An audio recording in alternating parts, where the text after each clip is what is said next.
where India take on Oman, and Super 4 lineup is already sealed with India, Pakistan, Sri Lanka and Bangladesh booking their places. But for India, this match is a chance to give their bench strength a valuable game time ahead of the tougher battles. For Oman, it's about gaining vital lessons against full member before hosting the T20 World Cup Asia Qualifier next month. Meanwhile, off the field, Pakistan Cricket Board find itself in hot water as ICC is set to take strict action for violating laws in Asia Cup. So let's get started.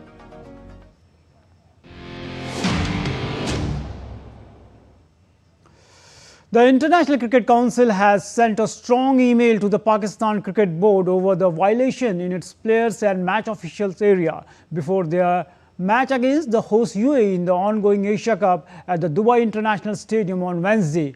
It is understood that ICC CEO Sanju Gupta wrote email to PCB in which he detailed how filming in the PMOA player and match official area was a serious violation. Pakistan's manager carried a mobile phone into the players and match official area, strictly prohibited under the anti-corruption unit's rules, and even recorded a private discussion with Pycroft, captain Salman Agha and the coach Mike Hassan.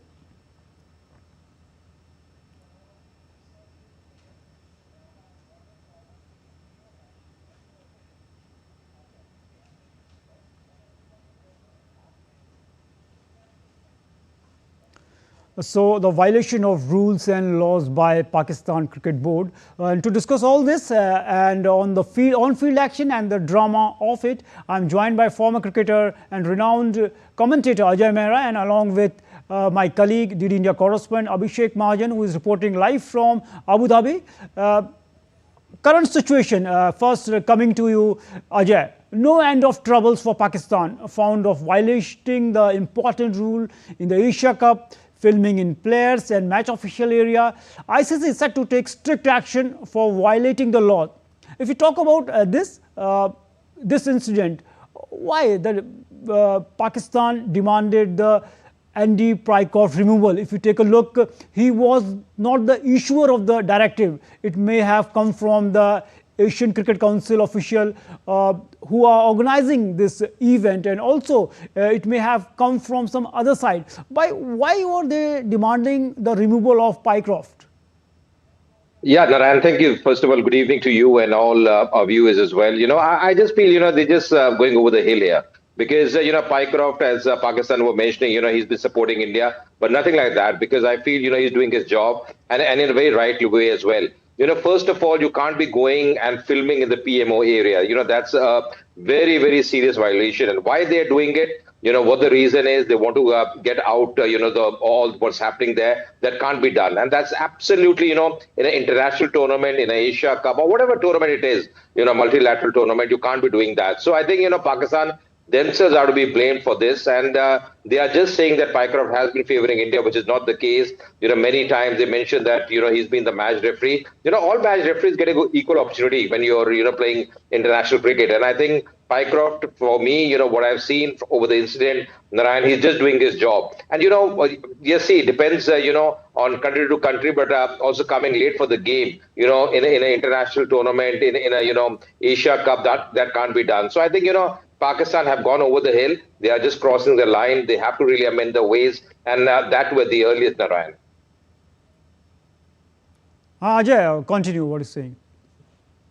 Yeah, absolutely. I feel, they have to amend their ways and, at the earliest, and that's going to be important for Pakistan. Because once you're doing all these things, the violations, is really going to affect them in the long run as well. And, all these things are taken note by ICC. It's just not about one game or two games. This will be taken note of. And I think, Pakistan, what they have done, over the last few days hasn't been really auguring well for overall for cricket. Rightly mentioned by Ajay. And talking about the next, if Pakistan have decided to boycott the Asia Cup, then the drama collapsed into a big U-turn, chewing back their own words. I am also joined by Abhishek. Abhishek, if we take a look the way, first they said that they are going to pull out of the tournament because of the match referee, what he did. He didn't, he prohibited the players from handshaking. So I want to know, they are targeting the match referee. If you take a look, when we see the such tournaments, if you go through the basic nitty-gritties of the cricket, it's he was not just taking the directive from somewhere else. It may be from the board, especially the Asian Cricket Council, or somewhere else. So, do you think it is a right for the PCB to demand the removal of the Andy Pycroft from the match? Why they are doing this? Why this hue and cry? Narayan, first of all, this is not a rule to handshake. I mean, there's no rule at all. There's no MCC law that you got to handshake. It has happened in tennis before. It has happened in cricket also before. It has happened in badminton. It has happened in football also. I mean, there is no rule as such. And India, Surya Kumar Yadav said it at the press conference also. Two questions were raised by Pakistani media also. And he categorically said, first of all, he dedicated the win to the armed forces. And then he said, that we are completely fully aligned with BCCI and the government of India, and it's not that they had decided impromptu that they are not going to shake hands. It was decided in advance, and it was told by the ACC chairman also to the PCB, and it was told well in advance. It's not that Salman Agha had gone to Surya Kumar Yadav to shake hands and Surya Kumar Yadav denied it. Everyone knew. So why this hue and cry? And the ICC did not bow down to the pressure of the PCB, Narayan, if you see. And like Ajay also said, it's not allowed to film anything inside that area, restricted area, PMO, players and match officials area. You're not allowed to film that. So new CEO of the ICC, Sanju Gupta, and he has sent an email to the Pakistan, we can tell from our sources that Pakistan might be sanctioned. And mind you, Pakistan had gone late, they had reached late, and match started 1 hour, match was delayed against UAE, and match started at 7:30, the scheduled time was 6:30. So that hasn't come to the light as of now. So, but again, ICC, I mean, they maintained it, and if Andy Pycroft had apologized, then he would not have officiated in that game again in the Pakistan versus UAE. So, and you see in the game also, in the on-field, in the field also, there's a huge gulf between India and Pakistan. The way India played against Pakistan, there was a huge mismatch. There is no competition between India and Pakistan, and it looked like once that Pakistan would not be able to score even 100.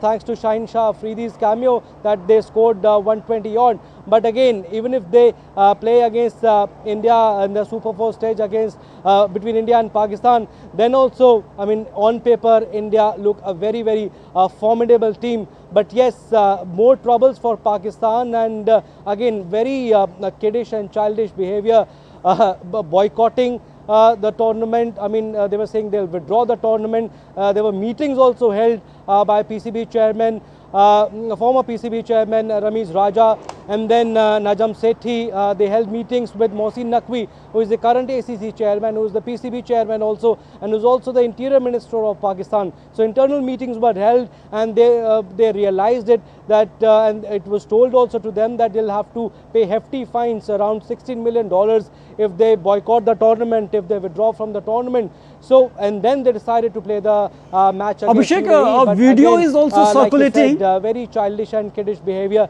by Pakistan. A video is also circulating where Pakistani cricket board is claiming that the match referee Pycroft has apologized for whatever he has done, but as per the reports and the sources are saying that there is no truth behind such claims by the Pakistan Cricket Board that the match referee is apologizing. So what's the authenticity of this video? Why they are just muting this video if they have guts? Why they are not showing the audio of that video? Yes. Absolutely, Narayan, you said it right. I mean, it has been filmed. First of all, it's a biggest violation. It's a breach that you can't shoot there. And plus, like you said, there is no audio in that. So, I mean, and Pakistan media is circulating that video. There is no audio in that, so you can't claim and we can tell from our sources that he did not apologize. Yes, they spoke with each other. Salman Agha was there, PCB chairman was also there. I mean, coach was Pakistan coach was also there, Mike Hesson. But again, who can prove that? There is no audio. And if Andy Pycroft has in fact apologized to Pakistan, and then why there is no audio in that? Pakistan media, like I said, has been circulating it. There is no proof whether Andy Pycroft apologized or not. Definitely. Actually, I think that the sources are saying that a person who has did nothing wrong, why he will apologize. So Pakistan always trying to get the limelight without no issues. So we can say that whatever they tried to do, post something, they failed in their agenda. Now, some on-field action about today's match. We will go to this match preview, as today India will take on Oman in their final match of the Asia Cup, that is the group stage. With the Super 4 qualification already secured, the Men in Blue will test their bench strength. Abhishek reporting from the Dubai for this match. After a high-voltage clash against Pakistan on September 14th, India wrap up their group stage against Oman in Abu Dhabi. With Super 4 qualification already in the bag, this game is about giving opportunities to those who haven't had much time on the field and experimenting with the batting order. Head coach Gautam Gambhir may avoid big changes but expect key players like Jasprit Bumrah to get some rest ahead of Sunday's big rematch with Pakistan. Indian player Kuldeep Yadav said there is no big or small match. Pitch पे उतरते हो तो कोई different नहीं होता, आपके सामने एक बैट्समैन होता है, उसको आप बॉल डालनी है और इट्स जस्ट द माइंडसेट कि आप चाहते हो कि आप उनके अगेंस्ट बेस्ट करो और आप चाहते नहीं हो कि आप पीछे हटो कोई भी स्टेप लेने में. तो हमेशा मोटिवेशन यही रहती है कि इनके अगेंस्ट अच्छा करना है. Oman face India for the first time and it's a daunting task. Their two games so far yielded scores of 67 and 130 with no batter crossing 30. Against India's formidable attack, they are up against a mountain to climb. But it will be a historic moment for them to play with world champions. India's schedule is intense. 4 matches in 8 days, 5 in 10 if they reach the finals. To manage fatigue, the team skipped training in Abu Dhabi, instead practiced in Dubai, adopting a same-day travel plan. Arrive for the match, return at night, and take Saturday off before the Super 4 opener against Pakistan. There are overwhelming favourites, but real test lies not in beating Oman, but ensuring that the batters get enough game time ahead of tougher challenges. For Oman, this will be a big chance to measure the progress. With cameraman Kumar Datta, this is Abhishek Mahajan in Dubai for DD India. The second round of the continental stage, the Super 4, are all set after 8 group games. Thus, so far, 4 teams, India, Pakistan, Sri Lanka and Bangladesh, have already made it through to the next phase of the Asia Cup, with the battle set to under from Saturday onwards in Dubai. So now let's take a look at the fixture, India's fixture in the Super 4. First, India will face Pakistan in Dubai on September 21. And after that, the next match of India will be against Bangladesh on September 24. That is also in Dubai. And the third Super 4 match, India versus Sri Lanka, that is on September 26 in Dubai. So India will play all their Super 4 matches in Dubai, and it could definitely will give an edge to the Indian team. Now, from the off-field to some on-field discussion for today's match, India versus Oman. Ajay, coming to you. For India, this could be about getting some of their bowlers match time, some of their middle order and the lower order batters crease times ahead of the Super 4 stage. So, do you think today there will be some changes in the playing 11?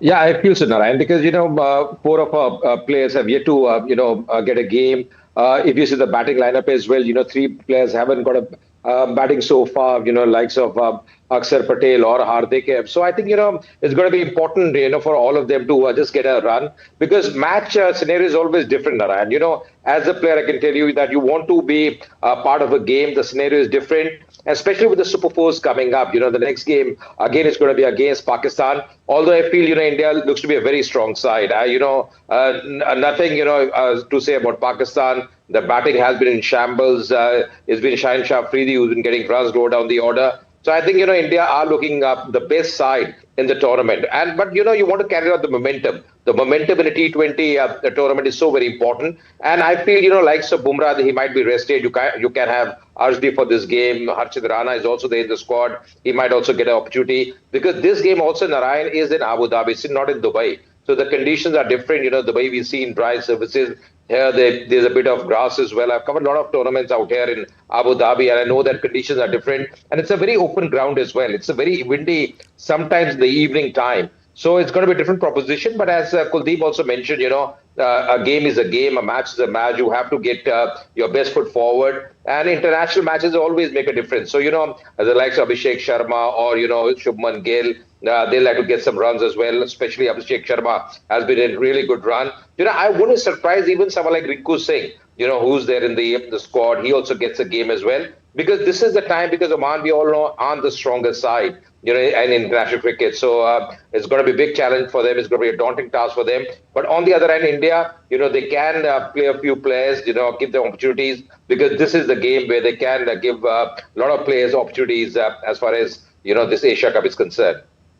Right, Ajay, as you mentioned. Now, talking about this pitch, especially the Abu Dhabi pitch, there is less help for the spinners. And Abhishek, as we know that the pitch, there is less help for the spinners in Abu Dhabi than Dubai. So do you think you have closely watched the practice session of the Team India? So what you took out from that? Today, we will see our pacers, especially we can say that we have two spinners, pacers apart from Bumrah, Arshdeep Singh and Harshit Rana. So do you think that whether it will be Arshdeep, who has already taken 99 wickets in the T20 internationals, or Harshit Rana may get a chance, or both of them will play today? What's your take on it? Right, Narayan, there was an optional training session yesterday, and that was not in Dubai. I'm sorry, that was not in Abu Dhabi, that was in Dubai. So Indian team came today to Abu Dhabi. They'll play this game and they'll go back to Dubai because their stay is there, and they'll take a rest day tomorrow, and then they'll play against Pakistan on 21st. And 9 players had come for the training session yesterday. The likes of Abhishek Sharma, Sanju, Samson, Hardik Pandya, Jasprit Bumrah, among others. They were not part of the practice session. So that's one indication that we might see a few changes today, Narayan. Like you said, Arshdeep Singh, India's most successful bowler in this format of the game. He's on 99 wickets for quite some time now. So he might get a look in place of Jasprit Bumrah. And we might also see Harshit Rana. Like Ajay also said, the wicket here is completely different. There's a bit of grass. Dubai wickets are slow wickets, so there's a bit of grass here. So instead of one spinner, one extra spinner, because mind you, Indian team in the last 2 games, they played 3 spinners, Varun Chakrabarti, Kuldeep Yadav, and also Akshar Patel. So instead of one spinner, they might bring back Harshit Rana, because he got a good run. He was sweating it out in the nets in bowling also and in batting also. And Gautam Gambhir and team management, they have been focusing on giving a lot of throwdowns to the bowlers also in batting.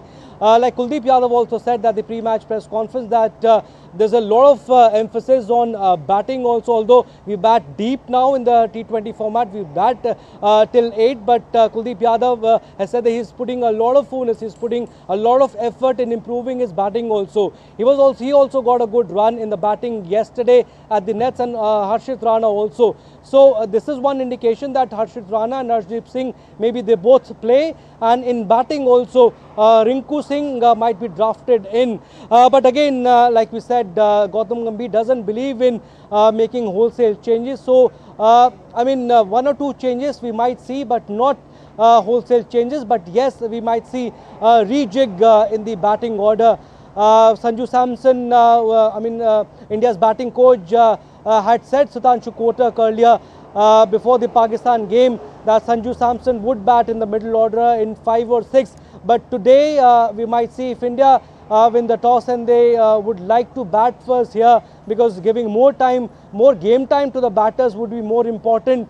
Yes, Right. they would easily, we can believe that on paper India are overwhelming favourites, and it won't be a much of a problem in beating Oman. So India would might redig the batting order. Sanju Samson, the likes of Sanju Samson might come up the order also.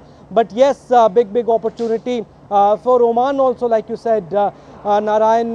What a big moment, historic moment for them. They'll be playing their first game against the defending champions and the world champions, India. Right. We can say that the way Abhishek said, a big moment for Oman too, because first time they were playing with the heavyweights of the world cricket. Ajay, if you talk about the Asian teams, right now India is #1 in the T20 rankings. If you take a look at the second best team, that is right now in terms of ranking, is Sri Lanka, that is 7th. And after that, Pakistan at 8th, then Bangladesh, then Afghanistan. Why there is a so big gulf between the India and other teams? We know that the once Pakistan and the Sri Lanka used to be the dominant force. Why they are the diminishing forces right now? I think both of them, Narayan, are in a rebuilding phase. You see, Sri Lanka has looked very impressive in the tournament, but Pakistan have looked out of sorts. The batting has been absolutely very ordinary. I just felt if you have this kind of batting line of Pakistan, they should have had Babar Azam in the lineup, because, the bat aren't getting runs at all. It's been absolutely ordinary for them. But Sri Lanka, on the other hand, I think still a rebuilding phase. But the good thing, Narayan, for Sri Lanka is they have someone like Sanath Jayasuriya with them. He's a very capable person. We all know what he's done in international cricket. And, you have a man like him with the side. You can see the difference that he's brought into the side. So I feel, Sri Lanka, to me, in this tournament, after India have looked the best side. But, India, on the other hand, Narayan, we are such a quality side. We have got problem of plenty. We have the talent. We have, players come from IPL. We have international players who are doing so well regularly. So, India is looking very formidable. We are the world champions. We're not looking back. We have a really good coach as well, who's making those tough decisions. So overall, yeah, I think, India is a side to beat. Everyone knows that. India, it's going to be very tough for, any team to beat India. I just feel, the second best team for me, Narayan, in this tournament has been Sri Lanka, because just the way they played yesterday as well, beating Afghanistan, they look to be a good side. Definitely, the second best team of this tournament, Sri Lanka. Definitely, they are in the transition phase, and the way they are just assembling their resources is a good thing. Abhishek, but talking about this Oman side, we know that, as you mentioned, that a historic moment for them. So it is also a learning curve for them when they are playing against a team like India, who is best in the team. They are the defending champions. They are the Champions Trophy. They are the World Cup winners. So how you look this opportunity for this team who never played against India? Absolutely, Narayan. There are a lot of Indian players also who are part of the Omani team. And yes, they had played the World Cup also last year. They were part of the World Cup that was played in the US and Caribbean. And there were, financial issues. Some players had issues with the board, and some players had to withdraw also. They are not part of the current Omani team. Then they had to rebuild again.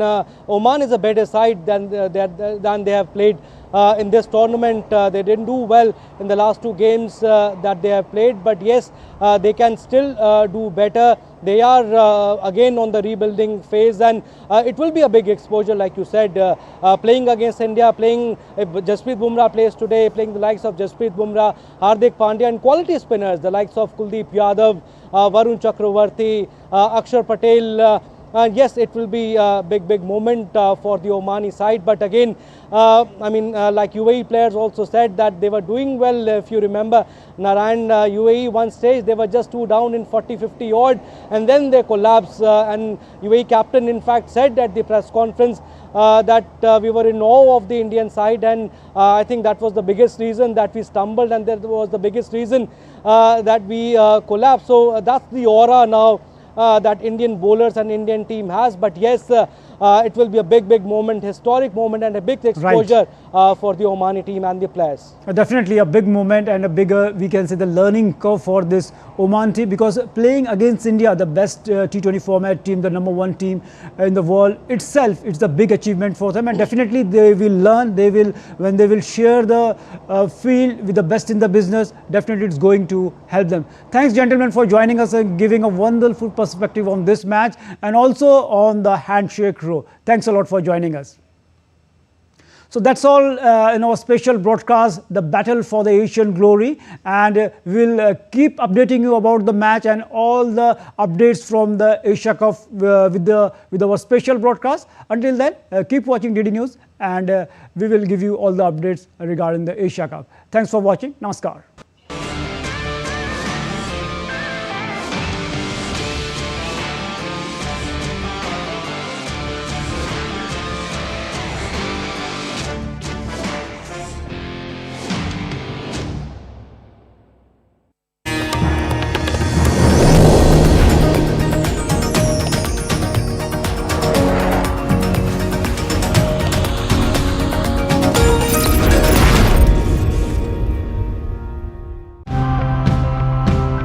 The biggest problems can often feel too complex to solve.